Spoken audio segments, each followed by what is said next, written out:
Hi there, Gary McDaniel here.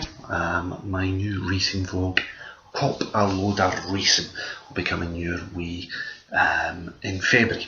But I thought I would do a wee vlog just to give you a bit of information about myself. I'm Gary McDaniel and I'm a massive racing fan, but I'm also a freelance journalist who has written a bit about racing over the years, not as much of late, I have to say. Things take over, work, family have become a priority over the past couple of years, so the vlog is a way of me getting myself back into racing, and the vlog will, as I say in the promo, which is another video on the YouTube channel at the moment, speaks about what you can look forward to at CopaLoadofRacing, looking at Scottish racing but also racing across the UK and beyond as well, and it'll be up on the channel every Friday night, previewing the weekend's racing, looking back over some of the news and things that's happening, and also been looking at things that are happening in Scottish racing, particularly any racing that's taking place at any of the Scottish racecourses, and try to encourage you, if you're in Scotland or anywhere across the UK and beyond, to get out racing. Now, it's called CopaLoadofRacing because, well, I want you to go out and cop a load of racing, as it says, but I also like Copa, which is a brand, and they, as you can see, they do some nice clothing, retro stuff, and a lot is to do with football, I admit, but it's just a wee avenue for me to get into it. So I'll wear some of Copa's stuff when I'm doing the previews, and you're more than welcome. I'm sure Copa will be delighted. I'm not sponsored by them at the moment, but I'm not sponsored by them, so I've not got any self-interest in this, but I just like a lot of their stuff, and this is one of Romer's sort of training tops, zipper tops from a way back that they've got in their range. There's plenty of other stuff, they've got Inter Milan stuff, Napoli stuff,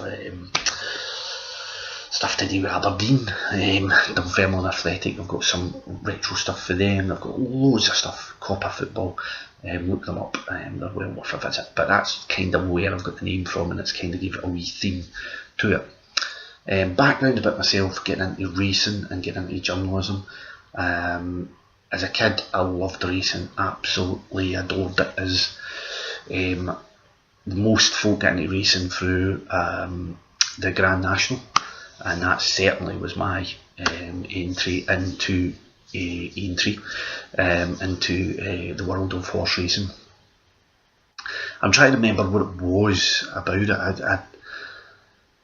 I used to sit at my grand's house, my Granny Boyle's house, and when I was a wee kid, and all my aunties and uncles and cousins and that were in the house, and then on a Saturday afternoon the telly would be on and the racing would be on, and I don't know, just something just caught my eye about it and gave me a sort of a thrill. I mean, as a kid growing up in Glasgow, of course you're going to have an interest in football, and I still do, and I love football, but racing was, it was kind of for me. There wasn't a lot of my friends were into it. When I was at school, there was only a couple of folk that I knew that liked racing, but I loved it, and the Grand National was like a second Christmas for me. The build up to it, the anticipation, the Friday night before it, couldn't sleep. Everything going through your mind, who's going to win that, who do you think's going to win that. Getting up to watch the whole of Grand National Grandstand with Des Lynam, and just thinking about, classic commentary from Peter O'Sullivan, and, the whole day was just occupied by the Grand National. And as a kid, I remember when they used to cut the grass, I would build it up and you would jump through the grass, kidding on, it was like a Grand National fence, tumble over and fall and stuff like that. It was a bit silly, but you also used to do it at the fences outside each of the closes, the tenements that we used to stay in, and you would jump each of them fences, and they were like a Grand National fence as such. So the Grand National was quite easily the thing that caught my eye. I watched other racing when it was on, but it was just the Grand National for me. And initially I was really just into the National Hunt racing. So when Cheltenham was on, or racing from Newbury, or Haydock, or anywhere as well, then that was me into it. But as I got older, I started to take more of an interest in flat racing, particularly during the summer. Some of the big meetings. First ever time I went to a race course was I don't even remember what age I was. I wasn't that old. My mum and dad took me to Ayr. I think it was the famous Fair Monday meeting, Glasgow Fair Monday meeting that they stage at Ayr. And Lester Piggott was there. So my dad tells me. But I do remember parts of it, but not a lot. My dad tells me stories about it that day, but I was just over the moon to go to a racing meeting, so it was a special treat for me. But yeah, kind of kicked on from there. I really started to enjoy, some of the the bigger meetings as well, not away from National Hunt, but started to enjoy, Royal Ascot and the Ebor meeting, Glorious Goodwood, because that Glorious Goodwood was always just on just before we went back to school. It was like late July and early August, and it was like, even if the sun was splitting the sky outside and my pals were out playing, I would still, wow, no, there's racing from Goodwood on, there's the Nassau Stakes, or there's the Woking, the Stewards Cup. So that kind of caught my eye, and I really enjoyed it. And it just grew from there. So enjoying a bet and enjoying that. I would get my dad to put me on a bet at the weekends, and he would go to the bookies and put it on for us. And then as I got older and I was earning my own cash, I started having a wee dabble in the betting. I've never been a big gambler, never been, and I never plan to be, and I never will be. It's all about fun. It's all about enjoying it. It's just, I can watch racing without having a bet, because I've just got an appreciation for the sport, an appreciation for the animal, the jockey, the trainer, everything that's involved in the sport. So I can enjoy watching racing replay on RUK at night, just to get a bit of informative and insight into what's happening in racing, and so that you can pick out something in a in a race that could be in a low card, at red car, and you look at it and you think, oh right, I might watch it next time that horse is out, and you tag it so when that horse is next out, and you can have a I think that'll run better this time out, and get that little bit of forward thinking in there. It doesn't work all the time, but it's that little bit of insight, a little bit of info, and you get to understand how a horse runs, what type of, is it a front runner, does it like to, he needs to be produced late, and then you kind of understand that, and that's when you can, maybe if you're standing in a bookmakers or sitting with some folk in the pub, and they say, oh, that jockey's gave that horse, what's he going too late on it, and that's the nature of that horse, and that's the way it runs, and you have that insight because you've watched that horse run that way all the time. And so it's wee things like that I like to do, and that's why it's not all about betting for me, but having a bet and an interest in a race is, of course, a big thing. And I've had some good bets and some big wins down the years, and long may they continue at times. But you get the tough periods where no matter what you pick out, it doesn't happen, and you've just got to take that on the chin. and learn from it. Probably my biggest fault is having too much, sometimes allowing your heart to rule your head when it comes to horses that you sort of, you have a soft spot for. And it might be a horse that won you a bit of money previously, or it might be, you know, a horse that you just follow off the edge of a cliff, you know. So that they can be issues. Sometimes you feel previously when you have turned away from it because you think, oh, the ground's not right, or it's went up in the weights and it'll no one off that mark or whatever, and then lo and behold it goes in and you think, oh, why did I allow myself to do that? But that's just, you just have to accept that in racing. If you can't accept when you don't win, and you know, you pick up and learn from it and move on, if you can't accept that, then there's no point in being involved in betting and racing. You've got to you know, look at that and as I say, learn from it in some respects. You know, people say they have systems and they have ways of finding winners. They may do, but I don't think there's a holy grail of knowing it. But I think having as much information as possible stands you in good stead. I don't think there's anything wrong with that, you know, and whether that's the information on looking at, you know, people in particular in flat racing, look at sectionals, and so you can really study how good a horse is, you know, because looking at a race just for its bare facts of that was first, second, third, fourth, and that won by 4 lengths, 3 lengths, half a length, whatever, doesn't necessarily say to you that that horse that won by 4 lengths is, you know, that looked impressive to the eye. You just need to know what was it running against, what was its time, you know, was it run efficiently? You know, other horses in behind it maybe finished it, where they ran efficiently, where they ran at the best that they could have been run. So and having that type of information, and that information's out there. You know, the great thing about the internet now is that you can find this type of information if you want it.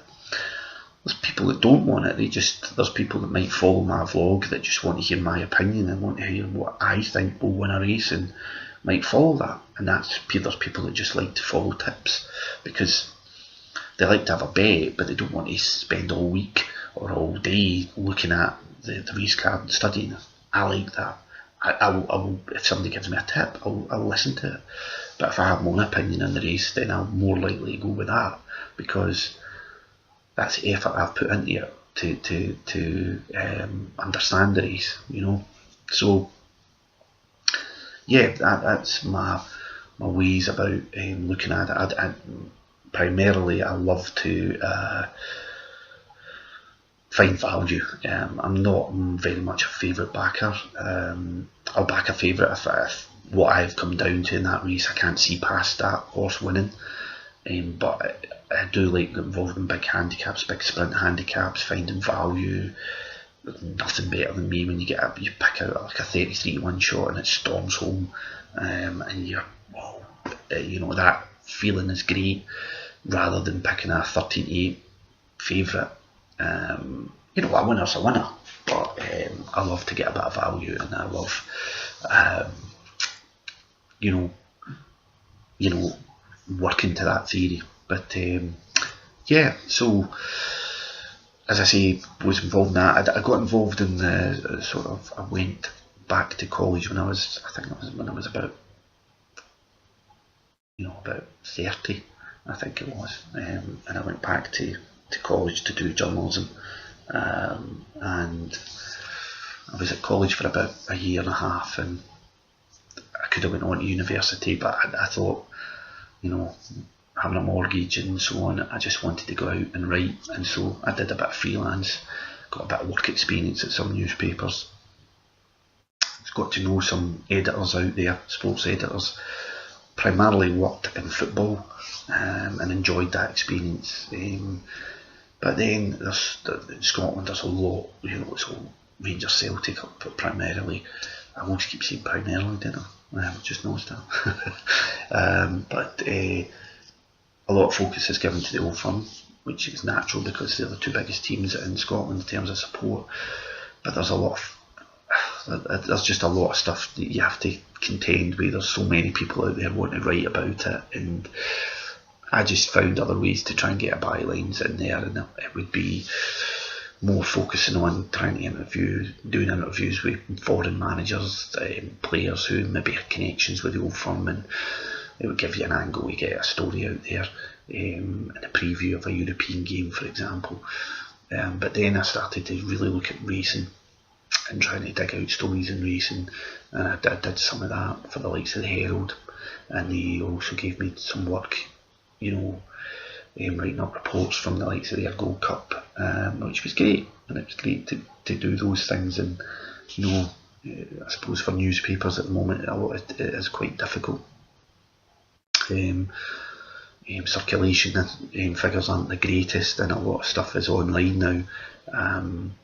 So I'm going online now, and I'm just doing this off my own back, and it's, for me initially, it's something to keep me interested in racing and keep my interest in journalism, broadcast journalism in this sense, broadcasting a vlog. So it kills two birds with one stone for me. Folk might not like it. Folk, if they do like it, great. But as I say, for me, it's a vehicle for me to enjoy my racing and express how much I enjoy racing through the vlog, and give my opinions on it. So yeah, racing wise, favourites. Well, there's one horse that I absolutely adore, and great thanks to my wife for making this for me one Christmas a few years back. This is a Frankel, great Frankel, trained by the late great Sir Henry Cecil, and owned by Prince Khalid Abdullah. But yeah, my wife got this done for me. This is Frankel at York after winning the Juddmonte when he first stepped up to 10 furlongs. And the bottom one here is at Ascot. I don't know what particular race it was. It might have been actually the QE2 when he was 3, and I was actually at that race, which was nice. And there's a nice picture of him as well. So he, to me, is the greatest horse I've seen in my lifetime, and thankfully, as I say, I've seen him in the flesh when he won the inaugural Champions Day actually at Ascot, and I was there reporting for actually a Scottish sports website, and the atmosphere I remember as you go through under the stand at Ascot when the horses come off the track after he'd won the QE2 was brilliant. It was so electric. In fact, a lot of the crowd got Bullet Train, who was always used, well, not always, but was used a lot in races as his pacemaker. When he came through, people got mixed up and thought that was Bullet Train was his full brother. But yeah, it was a nice feeling, and it was great to see him. And he won some blinding performances. The 2000 Guineas, obviously a lot of people remember, but the Queen Anne at Royal Ascot sticks in my memory when he absolutely annihilated that field, and the likes like Celebration, who finished second, and that could have been at Windsor, never mind Ascot, that far behind he was. So he was just I never had a bet in the horse because he was always odds on, literally, apart from his opening race when he won the maiden at Newmarket against the likes of Nathaniel, and Colour Vision was in that race as well, the Godolphin horse. But he was such a phenomenal horse, still to me could have won a 5 furlong, Nunthorpe, and probably won an Arc, possibly, I'm not, but he just had everything, he was a special animal, and now he's a stallion, and he's got some of his offspring out there, which some have been successful, and I think time will tell, and it'll progress, and I think you know, I don't think he's going to be any Galileo at this stage, but he certainly has, you know, the credentials of producing some great offspring, and I'm sure down in the years we'll see more. But as a racehorse, which, you know, watching him gave you that thrill. It was like watching Messi playing football, or watching, you know, Roger Federer in tennis, or Usain Bolt on 100 metres or 200 metres. If you love sport, it just brings something to you. You know, seeing these people in action, and you just know that they are one of the greats in that field of sport. You know, whether it's athletics or tennis or football or horse racing, these are special sportsmen or equine sports stars, as Franco was, and he was just unbelievable. In terms of jockeys, to me, and whether it's national hunt or flat, Ruby Walsh is by far the greatest jockey of my lifetime. That's, again, it's my opinion, but he is such a tactician. He's such a, I mean, it's the mannerism of how he delivers it, and people will say, well, he's been with Paul Nicholls, he's been with Willie Mullins. There's a reason for that, because they themselves recognise what a talent he is, and that's why he gets that job. But you know, he just can deliver stuff. You know, everybody remembers Tidal Bay winning the Lexus from, you know, it was just the greatest performance I've ever seen, and Tidal Bay gets a lot of credit, of course, for that, but I love watching that race on YouTube again and again, because it's just a remarkable finish. But it's not, it can just be how, particularly, he always rides well, I think, in the Champion Hurdle. I know he's been on the likes of Hurricane Fly and Faugheen, but he can outthink who else is in it. He knows what his opposition is capable of, and he knows obviously what his horse is capable of, and he knows where he needs to be at that time. And you know, there'll be other times at Cheltenham where you think, oh, he meant, you know, the Quevega one where he just looked like, oh, he's not going to get out of there with her, and you know, next minute, bang, there he is, rustling her up over the final hurdle and up that hill, and to victory. And you think, wow, what you know, maybe he does panic in some way, but to the outside, to the punter, he doesn't. He just seems to know what he's doing. You know, Ruby's the first that will go off a horse, and if he thinks, even if it's one that I made a Horlicks of that, you know, I wouldn't say it in that sort of polite way, but he's the first to admit if he does something wrong, and puts his hand up. And all jockeys, all sportsmen, women, can't be perfect all the time, and Ruby recognises that at times, and I think that's what makes you respect him and appreciate him more. In terms of on the flat, you know, Ryan Moore is an outstanding jockey, outstanding way he does it. You know, I like him. I love Christophe Soumillon. Watching him in Dubai at times at Maidan is, he just, again, he has that inner clock in him. He knows the pace of a race, and he knows how to judge things. Again, not always correct all the time, but the vast majority of the times he knows when he's getting it right. He's a cracking example of a brilliant jockey. And you know, on the flat, I've got, you know, Northern racing, I've got a lot of time for a jockey like Tom Eaves. I think Tom is a cracking jockey who is at times underrated. So yeah, you know, they're some of my favourites. In terms of favourite race courses, I've got a soft spot for all Scottish race courses, I have to say. But I do Hamilton, I think, in the summer. when the sun is shining, and it's not all the time. It is the west of Scotland at the end of the day, but when the sun shines in Hamilton, whether it's an evening or day meeting, I don't think there's any as good a racecourse in the UK to be at. It's just a brilliant place to be when it's like that. And Musselburgh is another brilliant track. It's superbly run. I know it's had some issues. Nothing really to do with the track, I'd have to say.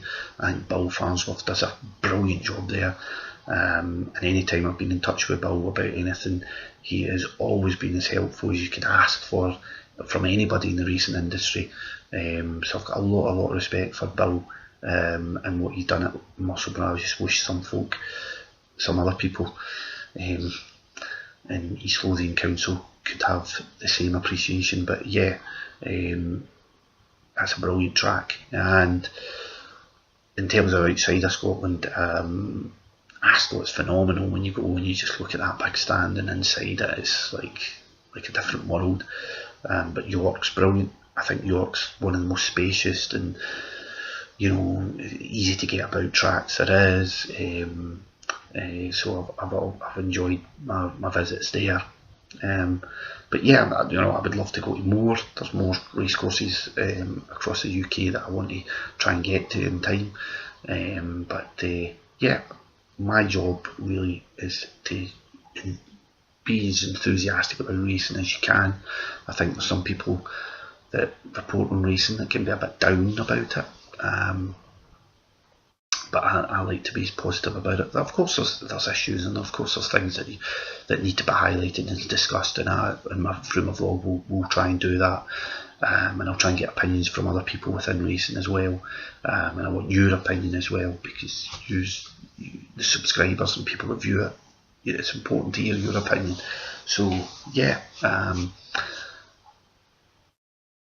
as I say, I want to see people go out there and go racing. It's a fantastic sport, and a lot of people I've went to racing with, or taken along to racing for the day or at night, I've come back thinking, oh, what a great night and day that was, and great time that was, I need to go again. And that's what racing's all about, is having fun. And hopefully you get a couple of winners as well, and through the vlog hopefully I can provide you with that as well, through some of my tips. So as I say, the vlog will be coming up in February, and we'll be building up towards Cheltenham as the national hunt season inevitably does. But with February, it's very much on the doorstep as a festival, and I'll give you my thoughts on that as well. So tune in. As I say, first Friday in February we should be live with that first Friday night preview of the weekend racing and some of the views and opinions that have been happening in the sport. So hope to see you then. That's CopaLoadofRacing.